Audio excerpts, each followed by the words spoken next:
पंजाब में बारिश की वजह से फसल का भारी नुकसान हुआ है। खासकर माझा क्षेत्र की बात की जाए तो जो बासमती की फसल है, महंगी फसल है और पछड़ के इसकी कटाई होती है, उसको भारी नुकसान हुआ है।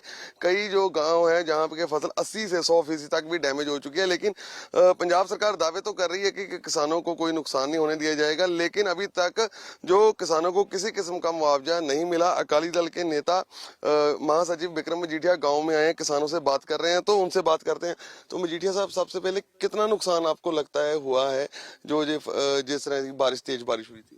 देखो, पिछले 2-4 दिन पहले जो बारिश हुई है उसके करके हमारे जो श्री अमृतसर साहब का जिला है, गुरदासपुर जिला है, कई पिंडों में, गांव में बहुत बड़ा नुकसान हुआ है। जैसे ये फसल अभी खड़ी भी है मगर इसमें दाना कोई नहीं रह गया, और नीचे जब आप धरती पे देखते हो सारा दाना नीचे गिर गया। अब हालात देखो कैसे हैं कि लोगों ने 50,000 पे तो ठेके पे जमीन ली, 15 से 20,000 रुपए पर एकड़ उसका खर्चा आया, 70,000 रुपया जिसने खर्चा कर लिया है और उसको जीरो आमदन निकलेगी तो उसका खर्चा साल का वो पूरा कैसे होना है। लोगों की कोशिश होती है कि चलो इसमें कमाई, आज रेट भी बहुत बढ़िया बासमती का, इस बारी लोगों को आस थी कि पिछली बारी रेट इतना बढ़िया नहीं था, जो इस बारी 3200 से 3800 4000 तक रेट जाना था। और जो इस हिसाब से पिछले समय में डीजल पेट्रोल का टैक्स लगा लगा के केंद्र सूबे की सरकार ने जो भार किसान भरावों पे डाला, उनको आस थी कि इस फसल से हम वो सारे खर्चे अपने निकाल के कुछ बचत कर लेंगे, मगर आज कर्जे नीचे चले गए। इसलिए हमारी तो सरकार से ये मांग है कि टोटल 100%, आप अब ये फसल को अगर देखोगे आप बोलोगे ये तो नहीं जी, ये तो 20% डैमेज है क्योंकि खड़ी है, मगर खड़ी फसल में कोई दाना नहीं रह गया।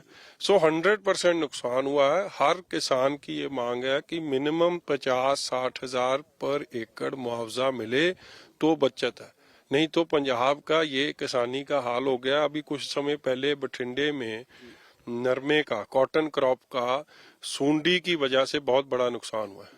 सीएम, डिप्टी सीएम उधर गए, किसानों को ऐसे जफ्फी डाली और वापस आ गए, कोई पैसा नहीं दिया। और उधर बड़ा इस बात का लोगों के मन में धरना भी चल रहा है और रोष भी बड़ा है। यही हाल किसान कर्जा माफी में हुआ। इसी कांग्रेस की सरकार ने राहुल गांधी की अगुवाई में गुटका साहब की सौं खाई थी, अपने चोन मैनिफेस्टो में दिया था कि 100% कर्जा माफ करेंगे। आज हालात ये है कि जो पंजाब के किसानी पे 90,000 करोड़ का कर्जा था, आज बढ़ के 1 लाख करोड़ से ऊपर चले गया। तो कर्जा बढ़ गया, लोग डिफॉल्टर हो गए हैं, खुदकुशी की दर बढ़ गई है किसानों की। किसानों का मसला हल नहीं हो रहा। विक्रम जी, जो मुआवजे की आप बात कर रहे हैं, अभी तक तो सरकार का कोई नुमाइंदा नहीं है। जो पता चला है, किसानों ने बताया कि पटवारी के स्तर के अधिकारी आए थे, वो भी दूर से ही लिख के गए हैं। तो किस तरह मुआवजा मिलेगा जब गिरदावरी नहीं होगी? तो मैं क्योंकि 2-3 दिन मैं था नहीं, मेरे बहुत जरूरी रजीमे थे, मैंने अपनी सारी टीम भेजी। जिस दिन बारिश हुई है उससे अगले दिन वो सब आए। उसके बाद पटवारी आया, क्योंकि उनको पता था जब हमारे एसजीपीसी मेंबर आ गए हैं, जिला परिषद मेंबर आ गए, मेरे दफ्तर से लोग आ गए, तो हमने भी यहाँ पे आना था। हम तो आज भी आ गए 2-3 दिन के अंदर। पहले दिन भी लोग आए, चलो पटवारी आए, मगर पटवारी साहब कईयों ने तो चलो माड़ा मोटा काम देखा, कई सड़क पे खड़े होकर चले गए। और सड़क पे अगर लिख के चले गए, मुआवजा किसको दे रहे हैं? जिसने ठेके पे लिया कि मालिक को दे रहे हैं, वो कोई डिटेलिंग नहीं लिखी। ये भी बड़ा मसला है। हाँ, वो अगर ठेकेदार से, ठेके वाले ने तो ऑलरेडी मालिक को पैसे दे दिए, उसका तो नुकसान कोई नहीं हुआ। नुकसान हुआ जिसने ठेके पे लिया, मगर ये डिटेल किसी ने लिखी कोई नहीं। और देखो 6 मिनिस्टर हैं जी, 2 डिप्टी सीएम है माझे के और 4 मिनिस्टर हैं, 6 टोटल हैं। 18 में से 6 माझे के हैं, और माझे में इतना बड़ा नुकसान हुआ है, अभी तक तो कोई नहीं आया उनमें से। बठिंडा जिला खजाना मंत्री साहब का अपना है और मुख्यमंत्री और डिप्टी सीएम उधर चले गए। अगर उनको कुछ नहीं मिला तो इनको बेचारों को क्या आस है? इनसे मिलने भी नहीं आए। चन्नी साहब कहते हैं किसानों से बठिंडा तो मिलने गए, यहाँ तो कोई भी नहीं मिलने। नहीं, अभी तो जो पहली वो जफ्फी डाली थी बठिंडे में, उसका रिजल्ट कोई नहीं निकल रहा। अभी जो किसानों की मांग है वो पूरी करें। लोगों को सिर्फ झूठ बोल के और गुमराह करके मसला हल नहीं होना। अब कोई बार बोल दे अब कैप्टन चले गया, कैप्टन तो एक गया, आप बाकी 78 के 78 एमएलए इकट्ठे हैं और वही मंत्री कैप्टन की कैबिनेट में थे, वो मंत्री भी आज वहीं बैठे हैं। तो बात तो लोगों के मुद्दे की, चाहे वो किसानी की है, चाहे खेत मजदूर की है, चाहे वो मुलाजिम की है, चाहे बिजली के रेट की है, चाहे डीजल पेट्रोल के भाव की, वो बात तो करते कोई नहीं।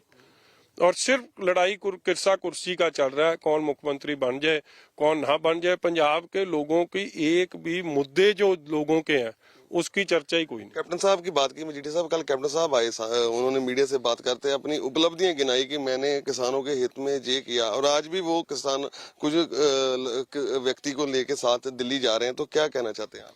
देखो, कैप्टन साहब दिल्ली जाएं, कैप्टन साहब कहीं और जाएं, मेरा उससे कोई लेना देना नहीं।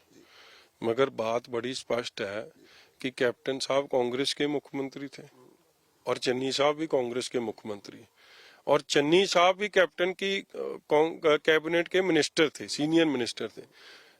चीफ मिनिस्टर चेहरा एक बदल देना सरकार नहीं बदली है, सरकार वही है कांग्रेस की। क्या किसानों के प्रति वायदे पूरे हुए? नौजवान को घर घर नौकरी दी, बिजली के रेट 5 रुपए हुए, डीजल पेट्रोल क्या 40 रुपए 1 लीटर पेट्रोल और डीजल पे 30 से 40 रुपए कमाई कर रही है सरकार। क्या उसके क्या 110 हो गया, क्या उसको कम करा? मुद्दे की बात करें, कौन मिनिस्टर बन गया, कौन मुख्यमंत्री बन गया, कौन उतर गया, लोगों से इससे कोई लेना देना। नई पार्टी जो कैप्टन साहब बना रहे हैं वो कह रहे हैं कि मैं जो पिछला मेरा टारगेट था उसी को लेके मैं चलूंगा, बीजेपी से शायद वो सीट शेयरिंग भी कर लें। आपका अलायंस था इसलिए पूछ रहे थे। नहीं, कैप्टन साहब जो उनसा मर्जी टारगेट लेके चले, मेरा क्या लेना देना जी उससे। लोगों का तो उनका टारगेट था नहीं, ना कांग्रेस का, वो कांग्रेस में रहते भी नहीं था और आज भी कांग्रेस का टारगेट नहीं।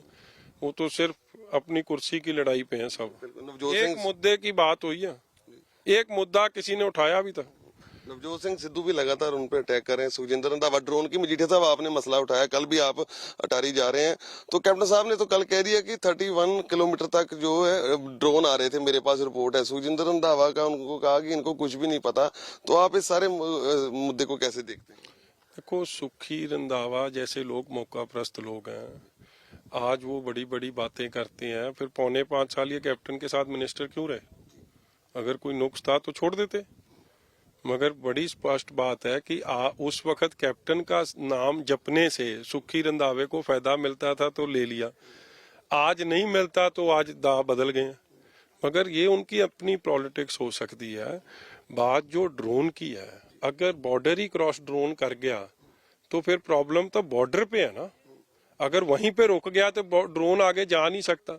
हमारा मुद्दा बीएसएफ के खिलाफ नहीं, हम बीएसएफ का, सिक्योरिटी फोर्सेस का, हमारे अपने बच्चे आर्मी में सबसे ज्यादा कुर्बानी देने वाले पंजाबी बच्चे हैं। बात सिर्फ इतनी है सूबे के अधिकार की। लॉ एंड ऑर्डर, एग्रीकल्चर, कई और सब्जेक्ट ऐसे हैं जो सूबे के अधिकार क्षेत्र में आते हैं। और फेडरल स्ट्रक्चर में, लोकतंत्र में, कॉन्स्टिट्यूशन ने राइट्स, हमारे जो फंडामेंटल राइट्स हैं, वो स्पष्ट कहते हैं कि सूबे के लोगों के अधिकार के फैसले सूबे के लोग करेंगे। सूबे के अधिकार नहीं कम होने चाहिए। बात, मुद्दा इस बात का है। अगर बीएसएफ को भी पुलिस की पावर दे दी, अब जिस गाँव में हम खड़े हैं यहाँ पे अब बीएसएफ की चौकी भी होगी और पुलिस की भी होगी, क्योंकि बीएसएफ को भी पावर दे दिया अरेस्ट, सर्च एंड सीजर की। जो पावर पंजाब पुलिस के, वही पावर इनको। फिर पंजाब पुलिस पे भरोसा नहीं। और यही कांग्रेस ने हमेशा करा। ये इनका ये जगह बढ़ाना, एरिया कम करना बीएसएफ का पहले भी करते आए हैं सोनिया गांधी। और सुखी रंधावा ने जेल मिनिस्टर होते हुए अपनी नाकामी, नलायकी बचाने के लिए अपने से जब काम नहीं संभला, तब इन्होंने कह दिया बीएसएफ को कंट्रोल दे दो। इन्होंने तो पहली जेल्स आउटसोर्स करके दिया। आज होम मिनिस्टर बने हैं तो स्टेट को दे दिया। जितने भी हमारे गुरुद्वारा साहब हैं, श्री हरमंदिर साहब, दुर्गियाना मंदिर, राम तीरथ, तरन तारण साहब, गुरु अर्जन देव जी महाराज सच्चे पातशाह का, गोविंदवाल साहब, आगे जाएं आप ये खडूर साहब, इस तरफ आ जाएं बाबा बकाला साहब, ये सारों का प्रबंध, अगर पुलिस का कोई मुद्दा, सारा तो बीएसएफ को दे दिया।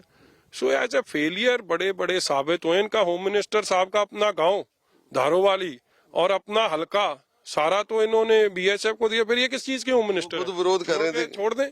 खुद विरोध कर रहे हैं कि मेरा भी विरोध कर रहे हैं। सोनिया गांधी को, राहुल गांधी को कल मिले आए हैं, होम मिनिस्टर को कब मिले? ये विरोध नहीं कर रहे हैं, ये तो लिख के दे के आए हैं जो जाखड़ साहब ने बोला है। चन्नी साहब और ये दोनों तो सहमति दे के आए हैं, अब ऊपर से वही कैप्टन साहब वाला ड्रामा कर रहे हैं। मजीठिया साहब, कल अकाली दल का क्या किस तरह का प्रोटेस्ट होगा अटारी में? कल हमारा जी एक जागरूक रोष का एक पंजाब के अधिकारों की बात लेके हम कल चलेंगे।